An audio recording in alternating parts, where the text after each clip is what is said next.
Olá, boa noite novamente. Sejam bem-vindos à nossa primeira aula da disciplina, a nossa primeira aula do semestre, né? Estávamos reunidos agora há pouco, mas vamos novamente aí retomar o nosso diálogo. Você já me conhece, fui professora semestre passado de Políticas Sociais, né? Meu nome é Maria Lucimar Pereira, eu sou assistente social, sou mestre em Políticas Sociais e trabalho aqui na Unopar já acho que uns 5 anos. E trabalho com as disciplinas de políticas sociais. Semestre passado, na disciplina de Fundamentos de Políticas Sociais e Políticas Sociais, e esse semestre agora, essa disciplina que foi um prazer, essa mudança na carga horária dela, né? Como que é o nome dessa disciplina? Vamos para o slide. Que é o Serviço Social, né? O Serviço Social na área da saúde, da previdência e da assistência social.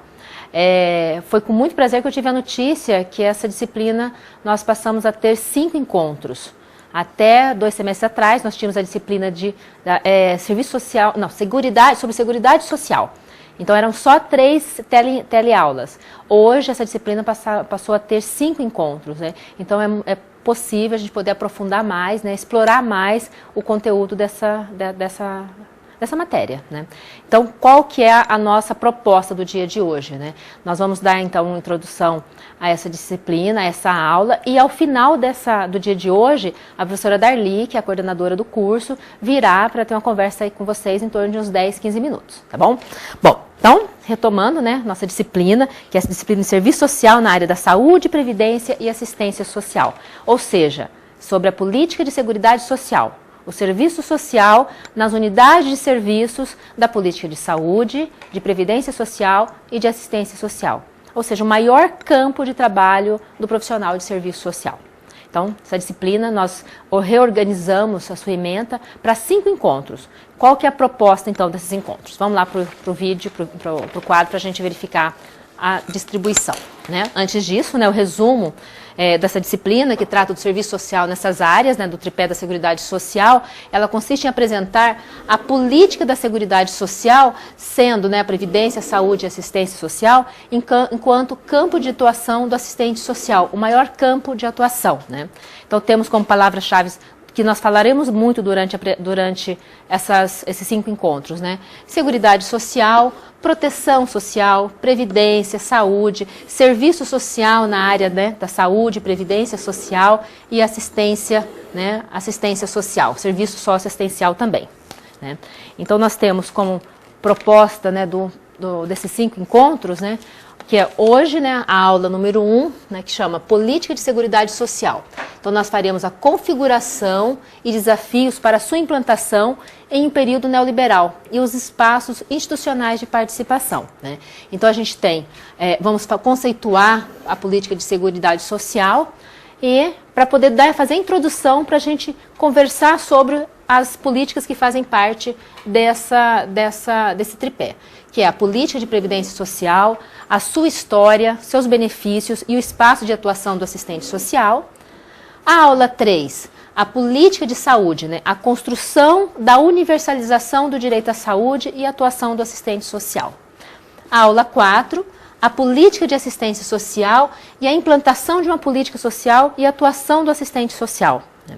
A aula 5, que é o controle social na gestão das políticas sociais e a responsabilidade do serviço social na garantia da participação, né, da população. Bom,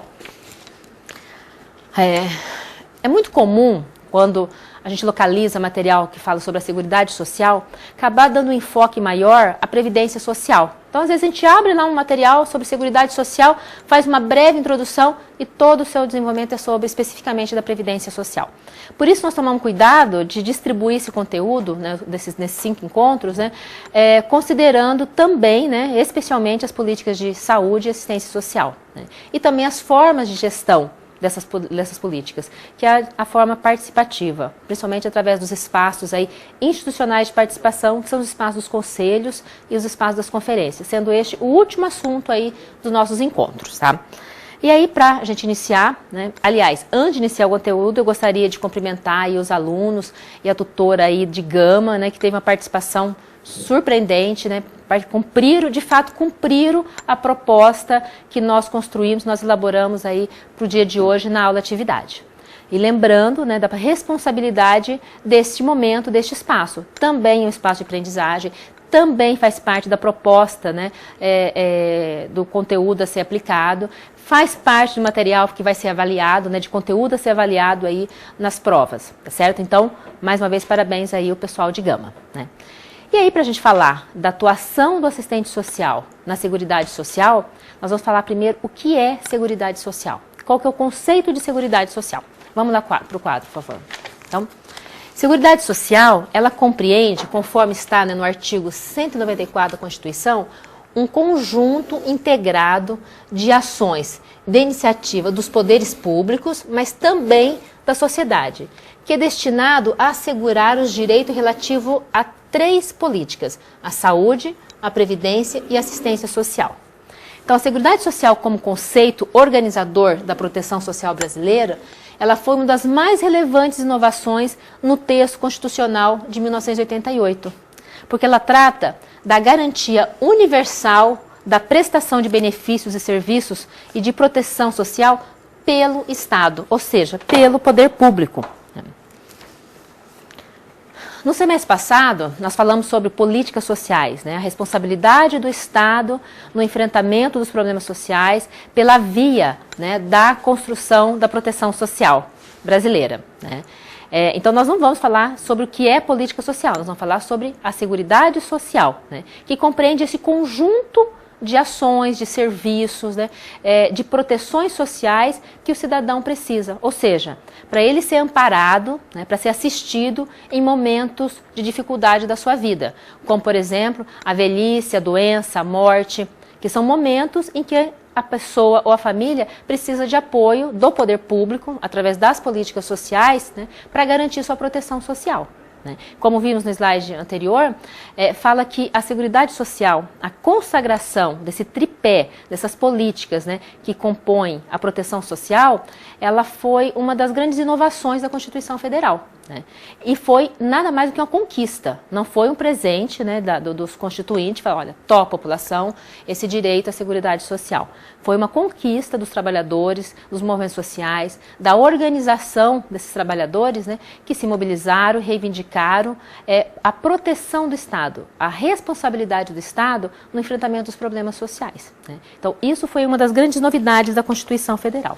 Então, nós temos um slide agora que vai mostrar, vai visualizar o que é a Seguridade Social, né? Quando a gente fala em tripé, por que tripé? Porque são 3, né?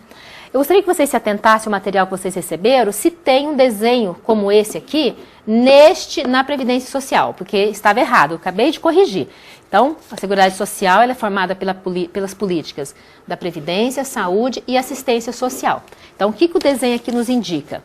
Que a Previdência Social, ela precisa ser paga para acessar. A política de saúde não precisa de dinheiro e nem assistência social. Não precisa de dinheiro do cidadão para poder acessar. Então, nós vamos explicar melhor isso daqui. Então, essas 3 políticas, o que nós temos de novidade a partir da Constituição Federal de 88? A política da Previdência e da Saúde, elas já existiam enquanto políticas públicas. Elas fizeram algumas mudanças. A política da Previdência Social, né, como nós vimos naquele desenho, né, tem o dinheirinho embaixo, significa o quê? Não existe nenhuma possibilidade de ter algum acesso de qualquer cidadão brasileiro a acessar benefícios da política de previdência social sem a prévia contribuição. Então, não há forma de aposentar, de receber auxílio-doença, a pensão por morte, qualquer benefício que compõe, né, a política da Previdência, se não tiver o pagamento pela via da arrecadação através do desconto do salário do trabalhador, ou através do pagamento daquele carnê de trabalhador autônomo, né? Às vezes, né, vocês que estão entrando agora no estágio, ou até o pessoal aí do sexto semestre que já estão fazendo estágio em alguns espaços, né, pode receber alguém que pode chegar assim e falar, olha, eu gostaria de me aposentar. Ah, mas quanto tempo o senhor trabalhou? Ah, trabalhei 35 anos. Mas houve contribuição para a Previdência? Não, não houve. Então não existe uma forma de acessar essa política sem essa contribuição, né?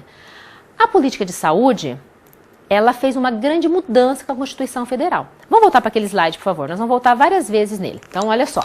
Então, na política da Previdência, ela continuou sendo contributiva. Para poder acessar os benefícios, era necessário a contribuição. A política de saúde, olha só o dinheiro cortado. O que significa isso? Que não há necessidade da prévia contribuição. Como que nós, até 1988, como que era a política de saúde? Ela já existia, ela é da década de 30, o governo Vargas, como nós falamos no semestre passado, assumiu a saúde enquanto uma política do Estado, uma responsabilidade do poder público em ter serviços que atendessem a população. Mas era para toda a população? Para todos os brasileiros? Não. Ela tinha a restrição de que só podia acessar a política de saúde quem tinha a contribuição previdenciária.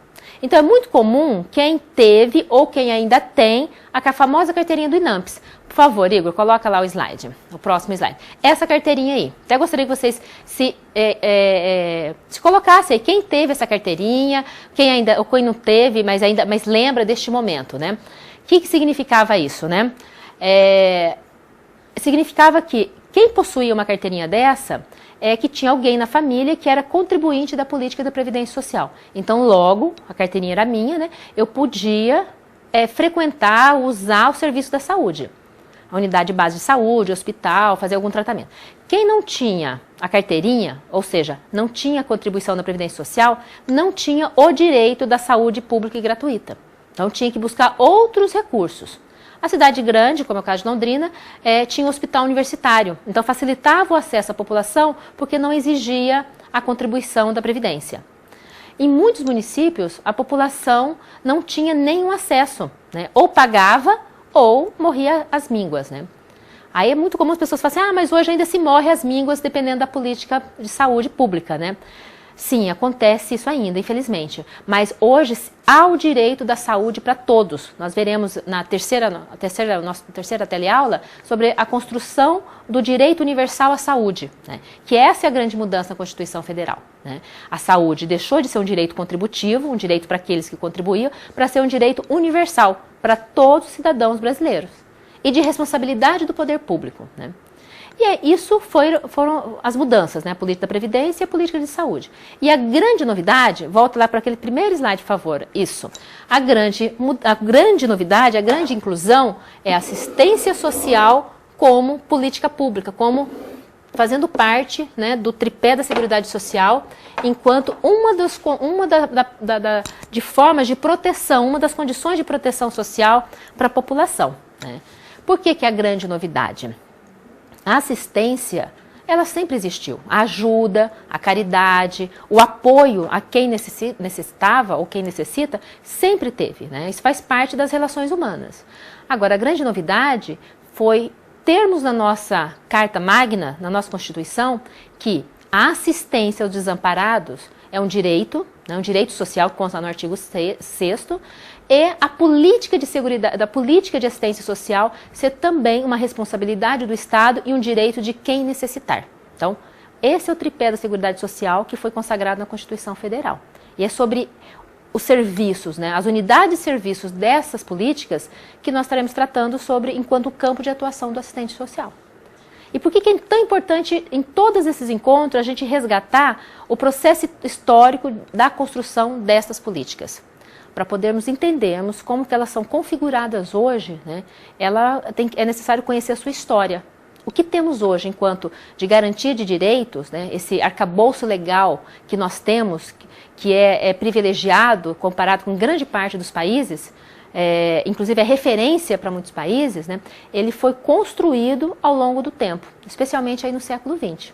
Então, ele não nasceu de uma hora para outra, né? Não foi ontem não tínhamos nenhuma garantia de proteção, hoje, né, foram todas as condições criadas para isso, né? Não, foi um processo histórico de luta, de mobilização e de conquista, né?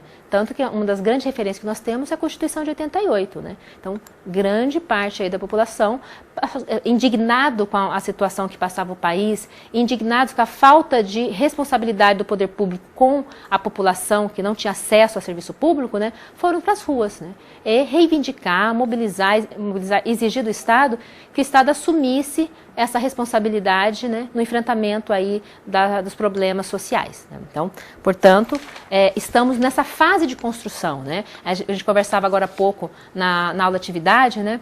A questão ainda que nós estamos na construção, na consolidação dessas políticas. Nós temos ela no campo legal, né, no campo jurídico, mas de fato ainda nós estamos na construção. E o nosso trabalho enquanto trabalhadores da área social, enquanto assistentes sociais, enquanto futuros assistentes sociais, é conhecer isso, reconhecer, né? Reconhecer esses direitos, né? E trabalhar nessa perspectiva, na perspectiva da garantia desses direitos e na perspectiva de que o Estado se responsabilize por essa proteção social. Bom, e aí vamos lá, né? O que constitui então as grandes mudanças aí na Seguridade Social? Vamos voltar lá para o quadro, por favor. Né? Mais um slide, por favor. Né? Então a Seguridade Social, né, que é um conjunto, né, de ações e de formas de atuação que vai assistir e garantir a proteção social para os cidadãos quando necessitarem, a novidade foi também o estabelecimento de um financiamento.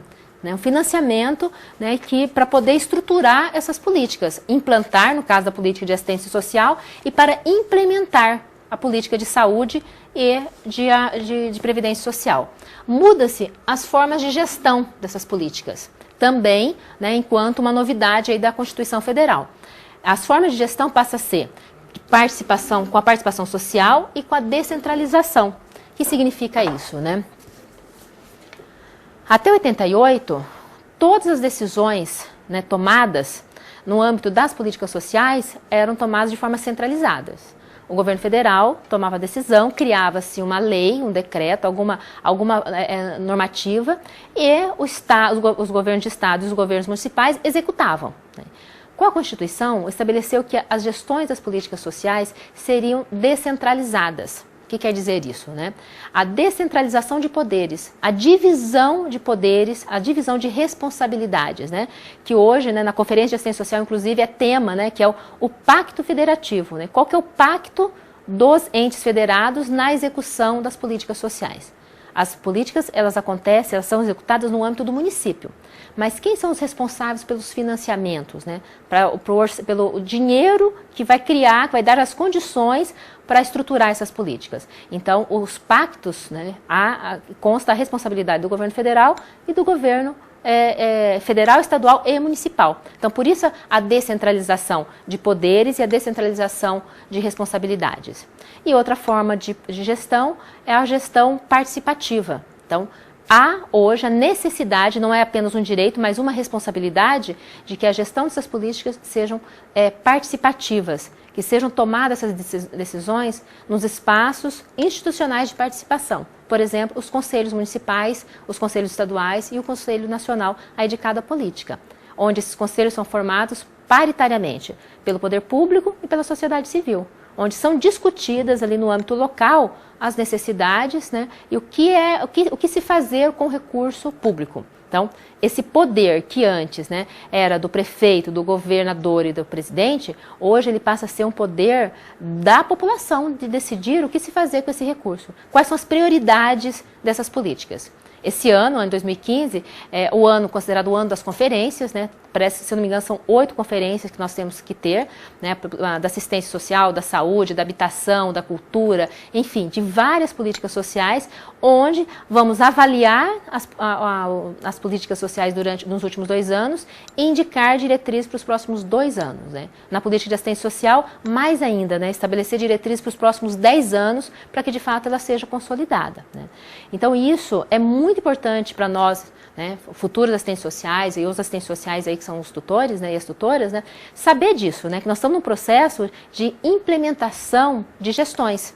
Então, hoje, as decisões são tomadas nesses espaços. Então, sabendo disso, que é um direito, que é uma responsabilidade, nós temos que trabalhar nessa perspectiva, conforme determina o nosso código de ética, tá certo? Bom, sem dúvida, né, a Seguridade Social ela é um avanço, né, que consta na Constituição Federal. Mas ela também, como eu já falei minutos antes, né, ela não foi de graça, não foi uma conquista fácil. Né? Vamos para o quadro, por favor. Então, a Constituição Federal de 1988, que é o nosso divisor de águas aí para as políticas sociais, ele é fruto da pressão e mobilização de amplos setores da sociedade, que lutavam nesses setores contra a ditadura militar. Né? A ditadura militar termina quando? Né? 85. Então, a Seguridade... 1985, tá? Então, a Seguridade Social é um direito humano, individual, coletivo, universal e também de responsabilidade do Estado. Então, essa foi a luta, a militância, né, daqueles movimentos sociais que, insatisfeitos, né, com o regime da ditadura militar, queriam que, além do Estado assumir a responsabilidade, né, na proteção à família, ao indivíduo, mas também um modelo, um regime político diferente, onde pudesse ter a participação. Bom, onde trata a Constituição, na Constituição Federal a Seguridade Social? Para vocês depois estar pesquisando, apesar que nós vamos estar abordando isso nos próximos encontros. Então, é no capítulo 2 da Constituição, são 10 artigos que tratam da Seguridade Social. O artigo 194 e 195 é especificamente da Seguridade Social, que fala do quê? Né? Que conceitua o que é com Seguridade Social, né? Que fala do custeio, do financiamento, quem são responsáveis para trabalhar, né? Para ter a benefícios, serviços nessas três políticas, há necessidade do quê? De dinheiro, né? Então tem que, da onde vem esse financiamento? Quem vai ser responsável pelo custeio desses serviços, né? Do artigo 196 ao 200, fala especificamente da política de saúde. Vai falar que é um direito de todos, né, que é a responsabilidade do Estado, né, vai falar da forma da execução, vai falar das diretrizes, né, que é a questão também da descentralização, da participação, vai falar do SUS, né, o que significa o SUS, o que compreende esse Sistema Único de Saúde. O artigo 201 e 202, apesar de ser só 2 artigos, mas eles são enormes, vão tratar especificamente da Previdência Social. Vai falar o que é Previdência Social, quais são os regimes que compõem, né? E o artigo 203 e 204 vai falar da assistência social, né? Que fala o que é assistência social, né? Quais são os objetivos dessa política e a quem tem direito. A assistência é diferente da saúde. A saúde é uma política que todo cidadão brasileiro tem o direito a acessar conforme a sua necessidade. A política de assistência, ela não é para todos os cidadãos brasileiros. Ela deve ser para todos aqueles que necessitam. Né? Então, no artigo 202, 203 e 204, vai tratar sobre isso. Quem é o seu público e como que vai ser a sua gestão, que também descentralizada e participativa. Né? Esses artigos, são 10 artigos que tratam da Seguridade Social, eles vão depois se esmiuçar nas leis regulamentadas, que serão regulamentadas na década de 90, através da Lei Orgânica de Assistência Social, a Lei Orgânica de Saúde, a Lei Orgânica da Previdência Social, que já existia, ela passa por uma reformulação. Né? Então vai ser detalhada como que vai ser desenvolvido após essas alterações, essa nova implantação na Constituição Federal. Bom, estou contando com a participação de vocês, como nós estávamos aí na aula de atividade, por isso tem uma atividade agora, eu gostaria muito da participação de vocês. Então, eu gostaria que vocês visualizassem aí no município de vocês quais são as unidades de serviço das políticas que compõem a Seguridade Social próximo da população. Né? Por que eu quero que vocês reflitam sobre isso? Porque às vezes parece que está muito distante, a gente fala de política pública, fala de políticas da Seguridade Social, parece que está muito distante, mas ela deve estar muito próximo da gente. Então, quando a gente fala da Seguridade Social, o que nos vem à nossa cabeça, o que nós visualizamos no nosso município enquanto estruturas que a população pode acessar aí no seu dia a dia, tá certo? Vamos para uns 5 minutos, 3 minutos no máximo, a gente já está voltando.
Bom, pessoal, obrigada pela contribuição.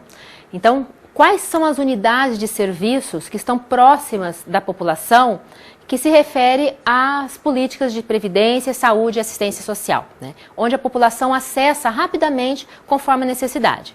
Então, o pessoal de Crateus colocou de uma forma muito objetiva, né? Coloca aqui.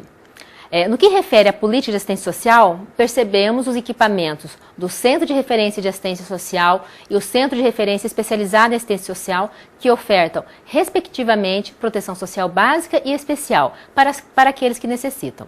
Na política de saúde, tem-se o Programa Saúde da Família, as unidades básicas de saúde, as unidades de pronto atendimento, assim como a política de assistência social não é contributiva. Já na política de previdência social, tem-se a autarquia federal denominada INSS, que é o Instituto Nacional de Seguridade Social, que possui um caráter contributivo, né? E aí, a unidade de serviço mais próxima da população da previdência social são as chamadas de agências do INSS, onde a população vai requerer o seu benefício. Então, mais uma vez, parabéns aí pela contribuição e muito obrigada. Tá? Bom, a Seguridade Social, ou seja, a proteção social aos cidadãos brasileiros, ela não nasceu de um dia para o outro, né, de forma abrupta, né, ela foi uma construção. E nós temos aí referências de outros países, são países europeus, que ajudou a construção do nosso modelo de seguridade social. Então, quando a gente fala de referência, né, de modelos que nos embasou, né, a gente fala de modelos onde há a intervenção do Estado, a intervenção estatal.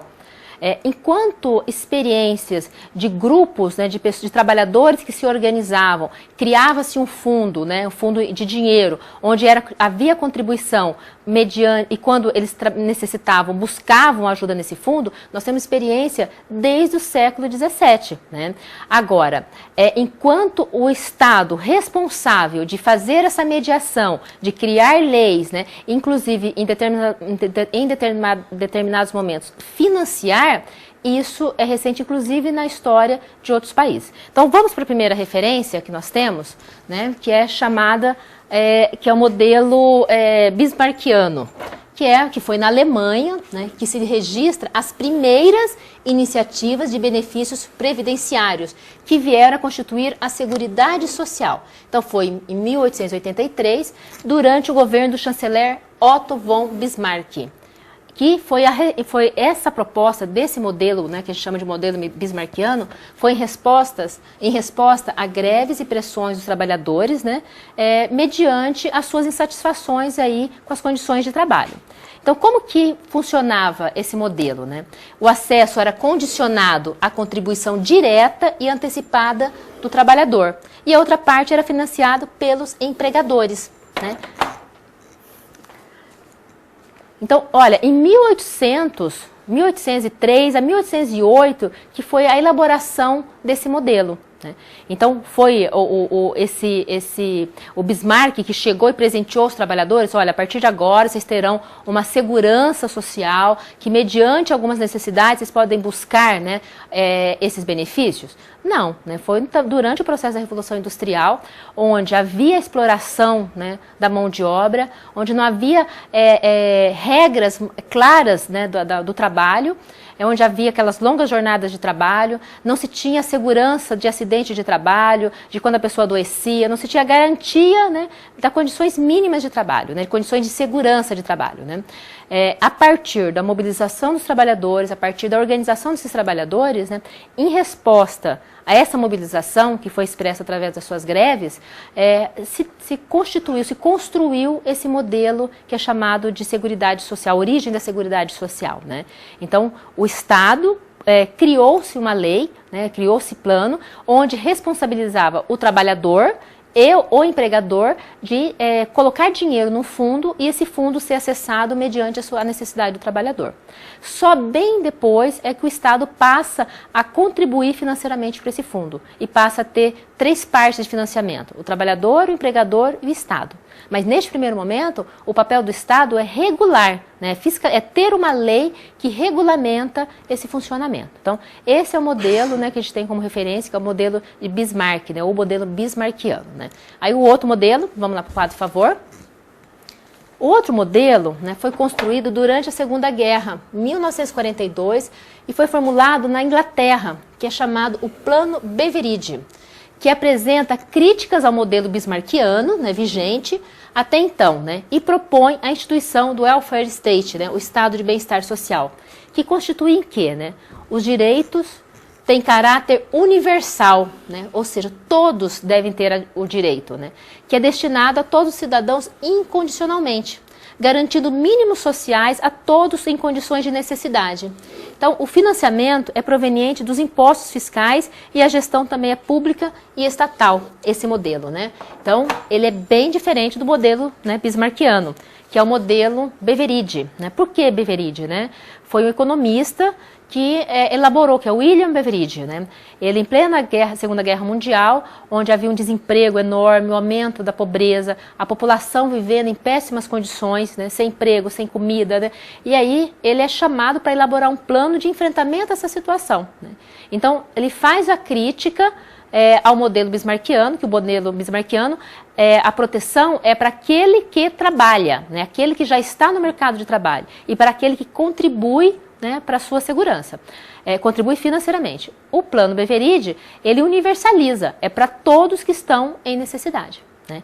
Então, além de se ter, né, esse aporte, inclusive financeiro, para as famílias ter condições, né, de consumir e se manter, né, sobreviver naquele momento, também fazia parte do plano uma política de ampliação de emprego, de estruturas sanitárias, né, de acesso a serviços de saúde. Então, fazia parte de um conjunto, uma estrutura que garantia proteção social às pessoas, aí no caso da Inglaterra, né? Então, são esses dois modelos que influenciaram não só o Brasil, mas como grande parte dos países, né? E o nosso modelo, inclusive, acabou superando esses, né? Quando nós observa o nosso modelo da Seguridade Social, é muito fácil a gente visualizar essas duas propostas, né? Bom, mas vamos lá para a gente ver uma comparação desses dois modelos, né? Então, isso tem que ficar muito claro. Nós temos dois modelos como referência para a nossa Seguridade Social, que é o modelo bismarckiano e o modelo beveridiano. Então, esses modelos provocaram o surgimento e a instituição de diferentes formas de seguridade social nos países capitalistas, com variações determinadas pelas diferentes relações estabelecidas entre o Estado e as classes sociais de cada país, né? Se ele era melhor ou pior, se tinha mais proteção, se tinha mais acesso, né? Isso dependia o quê? Né? Dependia da relação do Estado e das classes sociais de cada país. Então, só relembrando, o modelo bismarckiano propõe a manter a renda dos trabalhadores em período de desemprego ou por motivo de doenças. O plano Beveridge, ele tem como principal objetivo a luta contra a pobreza. Esse material, a referência material daqui a pouco eu mostro para vocês, é da Ivonete Boschetti, tá? Bom, e a nossa Seguridade Social, né? Esse modelo que nós temos hoje, que é composto por esses dois modelos, nós temos como referência, né? É uma obrigação constitucional, né? Por que constitucional? Porque está na Constituição Federal de 1988, do Estado brasileiro. O que não significa que outros órgãos, no caso, os órgãos filantrópicos ou com finalidade sem lucros, né, de iniciativa ou da iniciativa privada, possa também atuar nessas áreas, nas áreas da previdência, da saúde e da assistência social privada. Daqui a pouco a gente volta aqui, deixa eu só explicar melhor isso daqui, né? A Seguridade Social, ela é uma responsabilidade do Estado, ela é uma responsabilidade constitucional, mas o desenvolvimento dessas políticas, da saúde, da previdência e da assistência social, não precisa ser necessariamente executado pelo Estado, né? Por exemplo, a lei permite, a regulamentação dessas políticas permite que haja a iniciativa privada desenvolvendo, desde que cumpra aquilo que está estabelecido em lei, né? Por exemplo, nós temos uma saúde pública, tem a legislação, né, que garante isso, mas nós também temos a política de saúde privada, que é estabelecida também pelas suas normas, tem uma legislação para ela, né? Nós temos a política de previdência social, que ela é obrigatória para nós trabalhadores, né? Vamos falar depois que nós temos 3 regimes, vamos falar isso na próxima aula, são 3 regimes de previdência social, mas todo trabalhador ele tem que ter um regime previdenciário, né? No caso, a grande maioria dos trabalhadores em geral, é o regime geral da previdência social. Mas há também a possibilidade da previdência privada. Ela não é obrigatória, ela é opcional, né?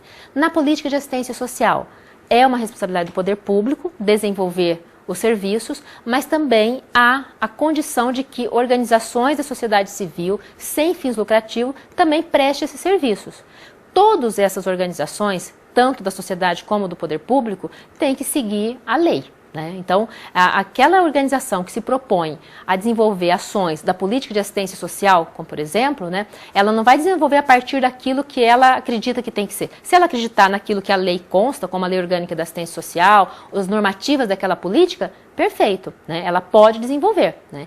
Agora, toda a ação dessas políticas e das outras também são regulamentadas por leis específicas, né? Então, o que diz o slide é: a Seguridade Social, ela é de responsabilidade do Estado, mas outros órgãos, inclusive da sociedade civil, pode desenvolver, tá certo?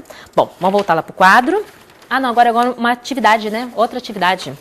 Vamos lá, né? Então, gente, a partir dessa participação de vocês aí, olha, pessoal, quero outros polos participando, né? Só retomando aquilo que é muito importante, né? O que muda nas políticas sociais de saúde e de assistência social após a Constituição Federal, né? Qual que é o impacto disso na nossa legislação? Então, 3 minutos de novo, a gente já volta.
Pessoal, muito obrigada pela participação. Infelizmente não dá para a gente ler todas as contribuições, né?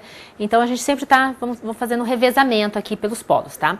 O pessoal de Salinas, Minas Gerais, né, coloca aqui. A turma diz, o Estado passou a ser responsável pela concretização da Seguridade Social. Por a descentralização política, a saúde deixa de ser um direito restrito e passa a ser um direito universal. Isso é a resposta àquela pergunta nossa, né? O que muda? Quais são as grandes mudanças no que se refere à Seguridade Social a partir da Constituição Federal? O pessoal de João Pessoa coloca. A saúde, nesse processo, torna-se... A saúde nesse processo torna-se universal e a assistência social se apresenta como grande inovação na Constituição, uma vez que passa a ser o direito e não mais uma filantropia. Gostei muito da participação do pessoal de João Pessoa. Por quê? Né? Essa última frase, uma vez que passa a ser direito e não mais a filantropia, não mais a ajuda, não mais a caridade, né? Nós vamos aprofundar um pouco mais isso na nossa quarta aula, que a gente vai falar especificamente da política de assistência social, né? E esse é um dos grandes desafios da política de assistência, né? Ela deixar de ser vista dessa forma, de ter essa compreensão, né? Que a assistência é uma ajuda, que a filantropia, que a caridade, né? Que o maior desafio hoje, até mais do que a estruturação física dessa política, é a compreensão tanto dos trabalhadores nessa área, como também as pessoas que são usuárias desses serviços, né? De compreender a assistência como um direito, como a responsabilidade do Estado e não mais vista como ajuda ou como favor, né? Nós tivemos aí 400 séculos de uma forma de funcionar essa ajuda, né? E agora nós temos 30 anos, né, de uma forma de ver como direito. Então nós estamos ainda exercitando essa concepção. E isso é um exercício diário, né? Nós temos sempre que estar relembrando isso, né? Que a Constituição Federal foi um grande divisor aí para as políticas sociais. Eu vou gostaria de voltar lá no slide, né? Para a gente reforçar aquela questão, né? O que muda com a Constituição Federal. E reforçar também para os polos que entraram depois, que esse slide está com um erro que consta esse risco aqui em cima do dinheiro. E na realidade, o que significa? A Previdência Social, necessariamente, ela deve ter a contribuição do trabalhador, do empregador, para poder ter o direito a esses benefícios, né? Então, a Previdência teve mudança na Constituição? Vamos lá, vamos explicar melhor essas mudanças. Ela não deixou de ser contributiva. Ela permaneceu as exigências das contribuições, né, do vínculo empregatício, né? Quais são as principais mudanças na Previdência Social, né? É a equiparação de benefício. Ou seja, a população rural, quando acessava um benefício da Previdência Social, ela não tinha o mesmo valor que os trabalhadores urbanos. A aposentadoria dos trabalhadores rurais, por exemplo, era em torno de meio salário mínimo. E apenas uma pessoa da família poderia acessar esse benefício da aposentadoria.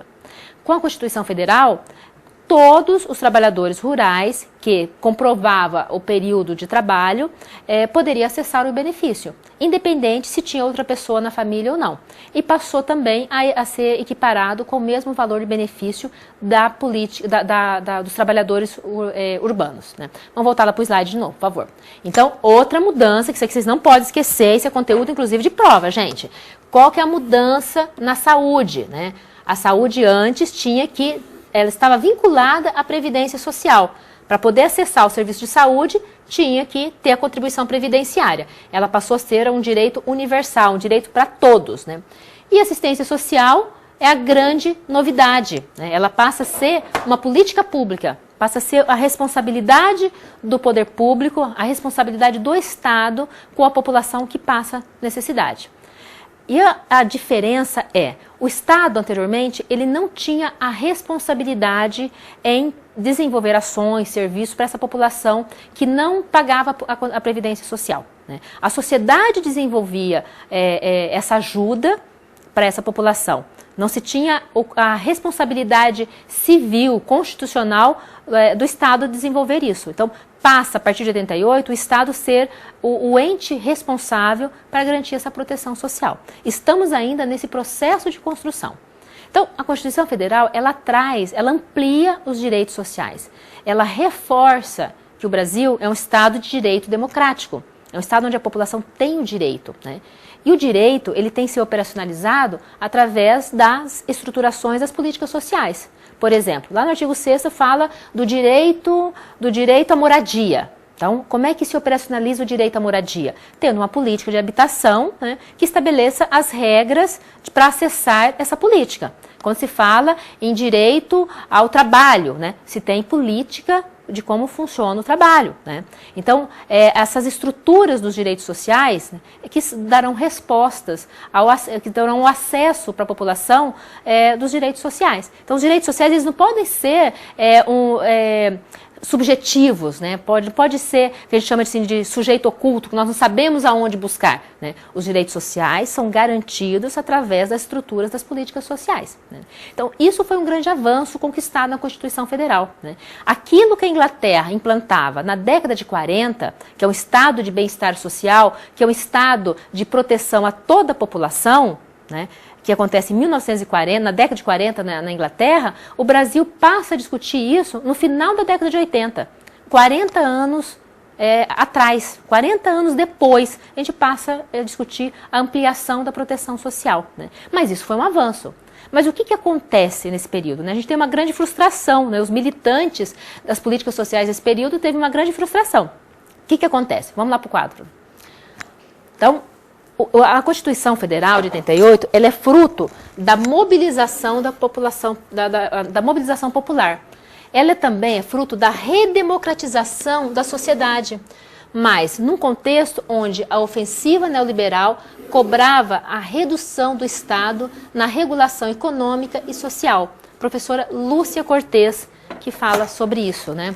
Então, essa é a nossa grande frustração. A gente avança no campo legal, no campo jurídico, né? Nós não tínhamos garantias legais da implantação desses direitos sociais, mas, de fato, isso não acontece logo em seguida da Constituição Federal. O que a gente tem na década de 90? Tratamos isso na aula, na disciplina de fundamentos. Não vamos aprofundar, só para a gente contextualizar. Temos na década de 90 a omissão do Estado no enfrentamento desses problemas sociais. A legislação falava que o Estado tinha que proteger a população. Por outro lado, um projeto neoliberal, né, de uma ordem mundial, principalmente para os países, que era chamado países de capitalismos periféricos, considerado, aí, bem entre as países subdesenvolvidos, onde estabeleceu-se a regra de que o Estado se ausentaria, né, da intervenção dos problemas sociais e econômicos, que a própria sociedade iria se organizar nesse sentido. O que significou isso na prática, né?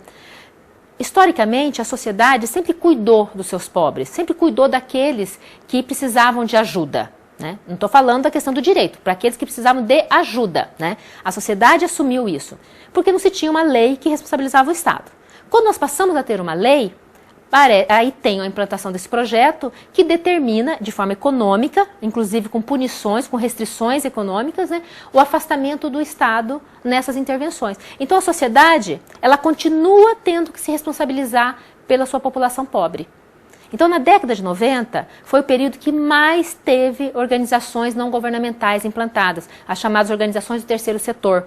Porque como o Estado não assumia a responsabilidade, a sociedade ia assumindo. Então ia criando organizações para atender principalmente as famílias em situação de pobreza, né? Então isso foi uma grande frustração, né? Até tem uma citação no próximo slide, por favor, vamos para ele, né? Que é também de outra professora, a professora Laura Tavares. Ela fala que retrocedemos historicamente a noção de que bem-estar social pertence ao âmbito do privado, ou seja, as pessoas, as famílias e as comunidades devem responsabilizar-se pelos seus problemas sociais, tanto pelas causas como também pelas suas soluções. A professora Laura Tavares, ela chama esse período como desastre social. Isso foi muito sério, porque nós tínhamos saído de uma década, da década de 80, chamada de década perdida, em função da estagnação econômica, que provocou muito desemprego, o aumento da pobreza, o aumento da miséria, a falta de estrutura de serviços públicos para atender essa população, né? E quando a gente cria uma lei, tem uma lei que o Estado tem que intervir, o Estado não intervém porque tem uma outra lei, né, a determinação econômica. Então, ela fala, nós retrocedemos, né, aquele conceito que o problema da pessoa que passa por dificuldades é uma responsabilidade da família e da sociedade. O Estado continua ausente. E o que diz a Constituição? Se a gente pegar o artigo lá 227 e o artigo 229, que fala da proteção à criança e proteção ao idoso, fala que a proteção ela é da família, da sociedade e do Estado. Então, o Estado, quando a família não dá conta de cumprir as responsabilidades de proteção aos seus entes, é a sociedade, na falta da sociedade, é o Estado. Então, o Estado ele tem que ter essa estrutura. Mas isso não acontece na década de 90. Então, o Estado, porque tudo isso tinha que ter o quê? Financiamento, tinha que ter dinheiro, tinha que ter recurso para poder estruturar essas políticas. Mas o que o Estado brasileiro, o poder público brasileiro, como é que ele cuida dessa população? Antes da gente entrar numa denúncia, até uma denúncia grave, eu queria só retomar uma outra coisa. Quando a gente fala da professora Laura Tavares, é muito importante a gente até buscar essa referência, porque ela fala muito bem desse período, né? Que ela fala que não foi só o Brasil que passou por essa determinação econômica, que o Estado tinha que se afastar, né, dessas intervenções. Vários países passaram por isso. Alguns países resistiram mais. O Brasil não. O Brasil criou rapidamente todas as condições para que o projeto neoliberal fosse implantado, né? No semestre passado, já mostrei para vocês, né? Eu vou mostrar aqui mesmo na mão, né? Que é o livro Desmonte da Nação, que fala de algumas políticas sociais, como foram tratados nesse período aí da década de 90, né? E aí é através desse livro que eu vou mostrar os próximos slides, os próximos dados, né? Vamos lá para o slide, por favor. Vamos lá.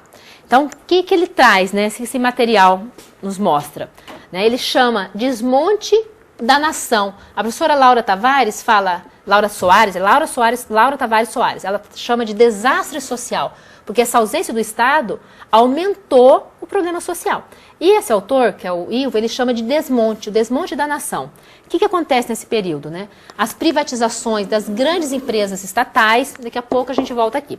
A privatização da política de assistência social, que sequer tinha sido ainda implantada, né? Ela volta a ser uma responsabilidade da sociedade, e há uma evolução negativa dos investimentos das políticas, de algumas políticas, aliás, das políticas sociais. E aqui a gente evidencia qual?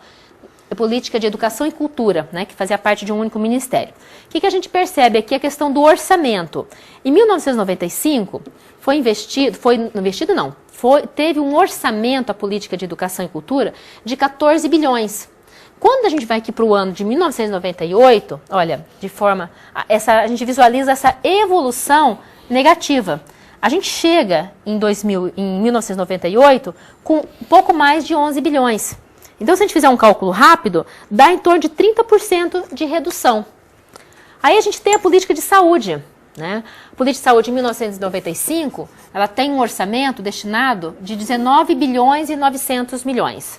E aí ela vem reduziu para o ano de 96. Em 97 ela aumenta, mas o que nós temos nesse período? A implantação do imposto da CPMF. Quem é dessa geração lembra o que significava esse imposto em toda transação financeira. Em 1998, volta para o orçamento mais baixo do que em 1995. A situação da saúde ela é mais grave até porque ela passa a ser universal. Lembrando, né, o que muda na Constituição. Ela deixa de ser um direito para aqueles que contribuíam e passa a ser um direito para toda a população. Então, é lógico, aumentou o número de pessoas que acessavam esse serviço. Então, tinha que ter uma estrutura maior. Então, o caos, né, como a professora Laura Soares trata, né, foi o desastre social e foi o desmonte da nação a partir da sua legislação. Então, esse livro também trata que na saúde, quando foi criado o CPMF, esse recurso chegou no Ministério da Saúde pela metade. Então, ele apresenta aí os bilhões que foi arrecadado naquele período, né, e quanto chegou de fato à saúde. E nos anos seguintes, menos de 50%. Então, foi criado um imposto novo para poder subsidiar uma saúde diferente, que seria para todos, mas esse recurso não chegou. E ele trata também de outras áreas, como na área de segurança, na área da agricultura, vem trazendo dados de como que o Estado brasileiro foi se comportando na proteção da população através das seguras sociais, através das políticas sociais. Ou seja, a redução, não só não investiu, como tirou dinheiro. Então, gente, isso é lógica. Se reduziu o investimento, tornou-se um caos os serviços, né, num período onde a sociedade passava uma crise, né, econômica, onde aumentava a situação de pobreza, e isso teve uma consequência. Então, a situação que nós temos hoje, os problemas sociais que nós temos hoje, no que se refere à questão da violência, da dependência química, né, da questão da falta de emprego, não é a falta de...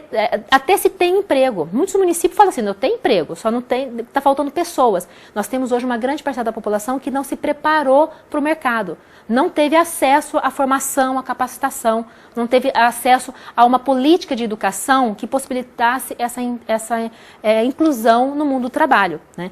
Esse livro, né, que é organizado pelo Ivo Lespalpin, né, fala que quando se corta na política de saúde, política de educação, quais são as áreas que mais sofrem cortes? A política de atendimento à criança, à educação infantil, que sequer era um direito naquela época, então cortou de vez, e o ensino supletivo. Quem é que acessava o ensino supletivo naquela época? População pobre, né? Então, isso agravou numa dimensão enorme, dimensão já diz, né? A situação piorou muito. Então, quando a gente vê uma realidade como essa que nós estamos vivendo hoje, né, os problemas que nós estamos enfrentando hoje, né, isso era totalmente previsível naquele período, né? Então, por isso que é muito importante a gente conhecer como que o Estado brasileiro tratou, né, cuidou da população através das políticas sociais. Então, mais do que nunca, o Estado brasileiro ele tem responsabilidade, mais do que nunca agora, né, em criar essas estruturas, tá certo?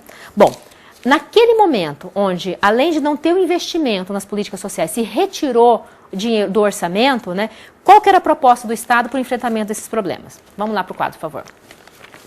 Então, o enfrentamento dos problemas sociais era através dos estímulos à criação dos fundos sociais de emergência e também da mobilização da solidariedade individual e voluntária. Né, aquelas campanhas, voltou a ser uma responsabilidade da sociedade civil, das organizações religiosas, das novas organizações não governamentais. Houve a criação de organizações filantrópicas e a organizações não governamentais com apelo à solidariedade e à parceria, que desresponsabilizava o Estado, arrastando a questão social do âmbito público e inserindo no espaço da filantropia. Ou seja, retorna de novo para o espaço da filantropia. Bom,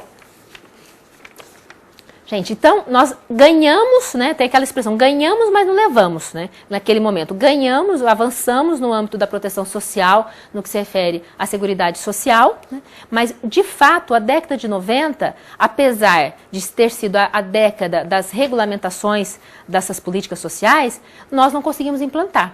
Então, nós tivemos, né, a criação do Estatuto da Criança e Adolescente, que veio dizer como seria a proteção à criança e adolescente. Né? A lei orgânica da saúde, a lei orgânica da assistência social, a lei de diretriz e base da educação que passa com alteração em 1996. Mas, de fato, não se tinha condições objetivas para fazer essas mudanças. Né?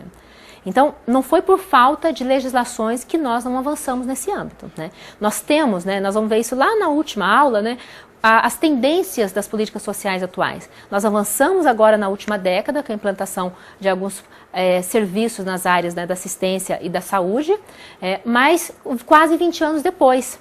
Então, por isso, o quanto é importante nós, trabalhadores, conhecermos essa história e conhecer essas legislações. Nós estamos fazendo estágio aí, nós estamos trabalhando na área da saúde, estamos fazendo estágio na área da saúde, necessariamente nós temos que conhecer o que diz a Lei Orgânica da Saúde, que é de 1990, né, o Sistema Único de Saúde, para a gente saber qual que era a proposta, o que era esse direito constitucional, né, que tanta gente se mobilizou e lutou por isso. Né. E aí, falando um pouco mais aí da Seguridade Social, para a gente de fato ter uma Seguridade que cumpra as suas funções conforme consta na Constituição, nós temos alguns pré-requisitos. Vamos lá, olha só. Essa Seguridade Social ela é prestada através do serviço, como nós vimos, vocês mesmos identificaram aí nos municípios, as unidades de serviço, e tem que ter uma estrutura adequada, né, com equipamentos, tecnologia, informatização, condições de trabalho e atendimento e, principalmente, profissionais preparados e comprometidos. Profissionais comprometidos com a profissão, profissionais comprometidos com a política que ela está ali. Né? Então, por isso, é elementar a gente conhecer. Então, às vezes, nos assusta quando a gente percebe que tem pessoas trabalhando numa política e ela não conhece por que está fazendo aquele trabalho. E não é... Eu estou falando disso até por conhecimento de causa, né? Quando a gente pergunta, né, que a pessoa que trabalha em uma determinada política, você leu as orientações técnicas, né, conhece a lei que regula esse trabalho, né? Não. Por quê? Porque a gente continua arrastando, né, a forma como a proteção social foi desenvolvida aí ao longo dos séculos, né? Feito, né, sem normas, sem legislações específicas, né, e não na concepção do direito, simplesmente na concepção da ajuda e do favor. Né? Então, mais uma vez, gostaria de lembrar vocês desse livro. Não encontra mais ele em livraria, mas é muito comum a gente encontrar ele em sebo. Eu emprestei o meu, não devolver, até hoje não lembro para quem emprestei, mas consegui ele no sebo online. Então, quem quiser, acho que é importante, quem quiser estudar um pouco mais sobre as políticas sociais, o cuidado que teve as políticas sociais nessa década, tá certo? Bom, conforme eu tinha falado para vocês, né, está aqui no estúdio a professora Darli, que é a nossa coordenadora do curso, que vai ter uma conversa aqui com a gente. Professora, por favor.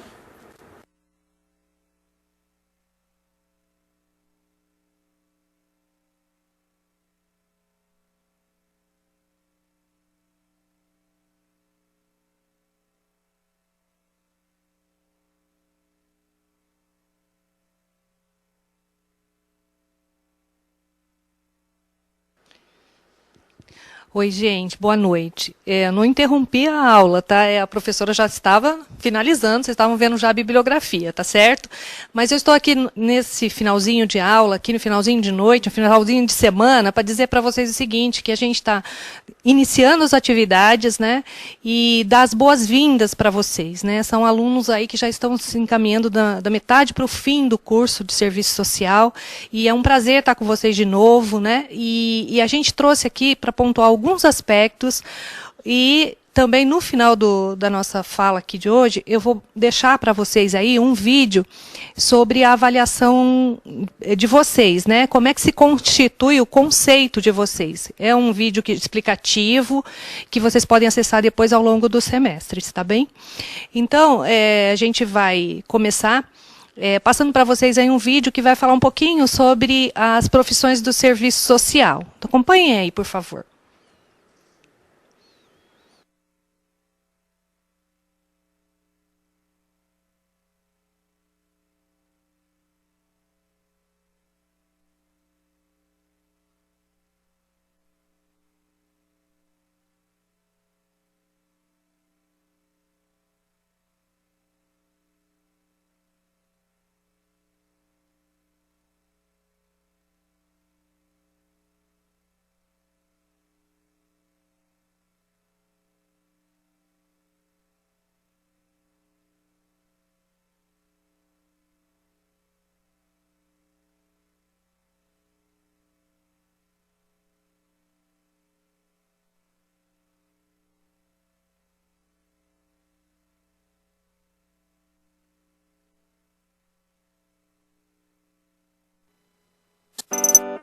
Guia de Profissões Unopar EAD.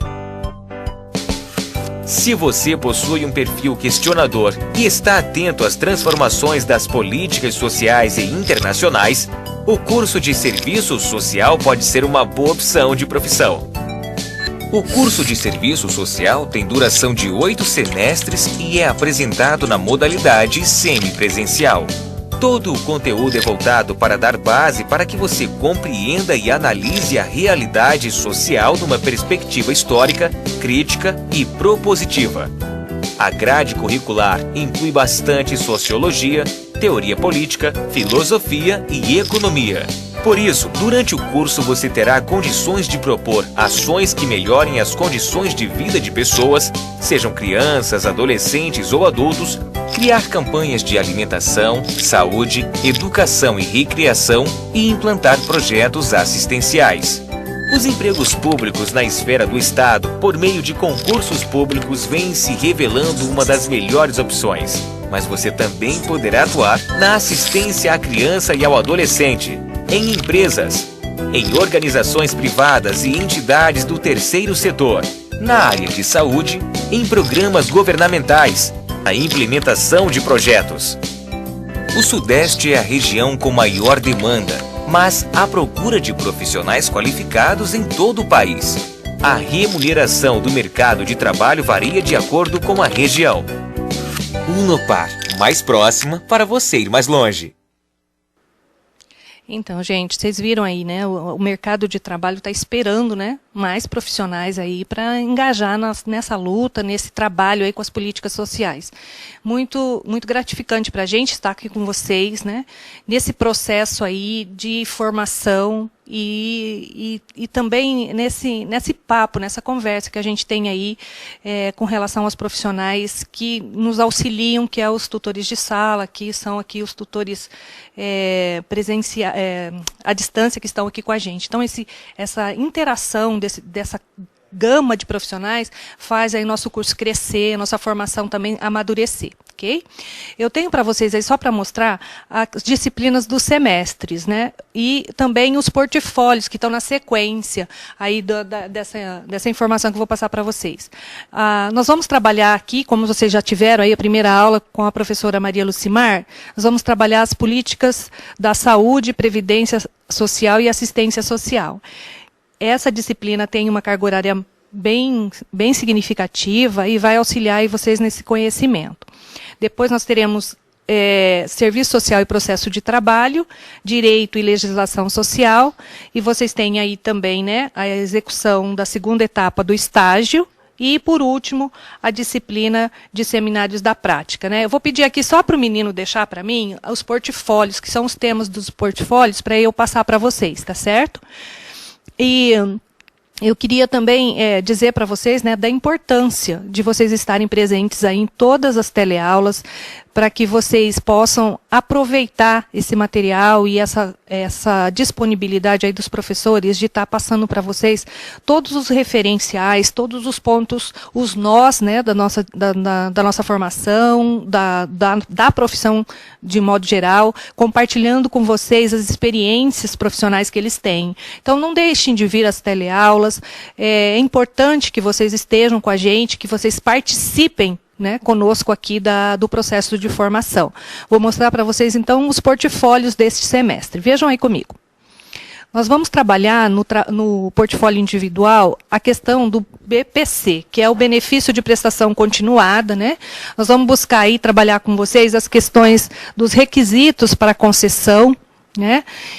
E isso visa que os alunos possam, né, fazer um aprofundamento e reflexão sobre o direito socioassistencial, a questão da renda mínima, a partir do acesso ao BPC. No trabalho de grupo, o tema é também o BPC, né? Só que daí a gente vai dar um enfoque, né, para o seu impacto na vida das famílias e municípios. E em conjunto, daí os alunos vão poder aprofundar também e refletir sobre o direito socioassistencial, a renda mínima e o acesso ao benefício de prestação continuada. Então, o tema e os objetivos, eles são os mesmos. Mas, com certeza, quando você fizer o seu trabalho de forma individual, você vai ter uma reflexão sobre aquela realidade. E quando o trabalho for feito em grupo, quando vocês realizarem em grupo, vocês vão ver um ponto de vista do colega, vão poder trabalhar juntos pontos de vista, e isso é muito importante, muito enriquecedor para o trabalho em equipe. Então, a gente vai ter, talvez, até conflitos na hora da preparação do trabalho, mas isso gera, com certeza, um crescimento acadêmico, um crescimento profissional. E é isso que a gente quer mesmo, né? Formar profissionais críticos, concentrados no trabalho, né? Do ponto de vista de aprofundamento, de pesquisa, né? E de discussão de grupo para a elaboração do seu referencial, do seu próprio referencial, né? E isso é muito importante para ter profissionais qualificados, tá bom? Então, eu vou deixar vocês com o vídeo do professor Tiago, que fala sobre a questão mesmo do conceito, né, a formação do conceito. E desejar a todos aí um feliz semestre e que a gente tenha aí um trabalho conjunto e de grande perspectiva e de grande sucesso para todos nós, ok? Um abraço a todos, então fique na sequência aí com o vídeo.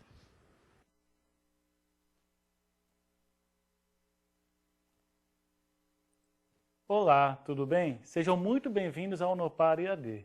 Eu sou o professor Tiago Basoli, sou coordenador acadêmico aqui da Unopar EAD e vou falar com os senhores um pouquinho sobre o nosso sistema de avaliação.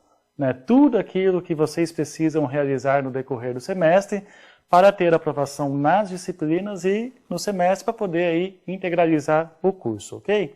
Então, me acompanhe aqui, por favor, um pouquinho, que os senhores vão perceber já de início, né, que todo o sistema de avaliação nosso está focado em 2 itens. O primeiro item é a prova presencial, tá, que tem um peso 7 no conceito final aí seu do aluno, né? E as atividades web, que tem um peso 3 no conceito final aí da disciplina, ok? Essas atividades web, elas são compostas por 4 atividades diferentes. Avaliação virtual 1 e avaliação virtual 2, ok? Que vale aqui 33% de todos os acertos necessários das atividades web. Tem o portfólio interdisciplinar individual, que ele equivale a 33,5%, tá, dos conceitos aqui relacionados às atividades web. E o portfólio em grupo interdisciplinar também, que equivale a 33,5%. Se os senhores verem essa soma aqui, nós vamos ter 100, né, pontos, ok? Esses 100 pontos relacionados às atividades web, ele tem um peso 8. Por que esse peso? Porque todo portfólio em grupo, ele deve ser apresentado. E ele sendo apresentado, ele vai ter aqui também um peso 2, fechando aqui o peso 10 desta atividade, ok? Então vamos pensar aqui. A prova presencial, com 10 questões objetivas, essas 10 questões valem 50% da prova, ok? Ou seja, 5 pontos em cada uma, né? E 2 questões discursivas, é para os senhores discursarem sobre um determinado assunto aí, selecionado pelo docente, que equivale aos outros 50% da prova, tá? Todos esses 2 sistemas de avaliação, tanto a prova presencial como as atividades web, elas devem ter um conceito mínimo para aprovação que a gente considera como suficiente, ok? O que isso quer dizer?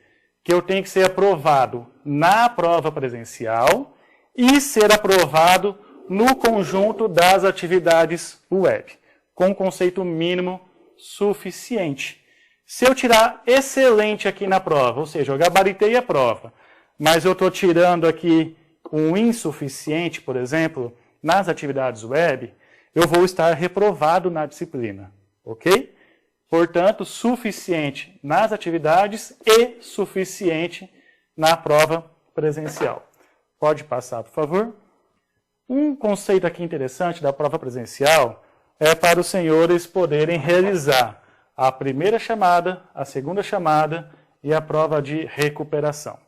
Então, todas essas datas de prova, elas estão previstas no AVA do aluno, que é o Ambiente Virtual de Aprendizagem, tá? E já tem as datas lá estipuladas dessas provas, a primeira chamada. Caso o senhor não possa realizar a primeira chamada, no próprio AVA, vocês podem fazer a solicitação da segunda chamada em até 48 horas. Faz a solicitação, paga o boleto e pode realizar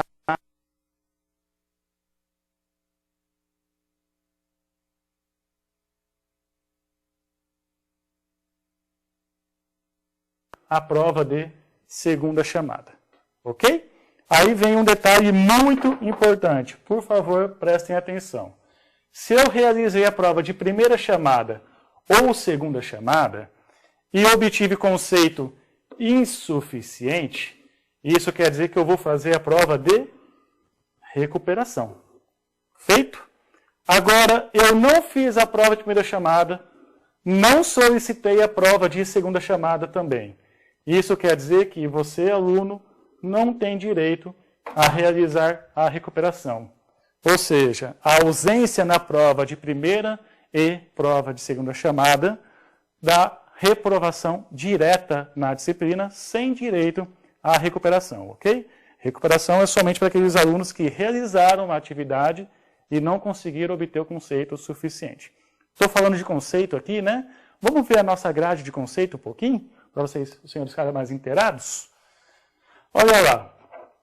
Conceito insuficiente é onde o aluno está reprovado, ok?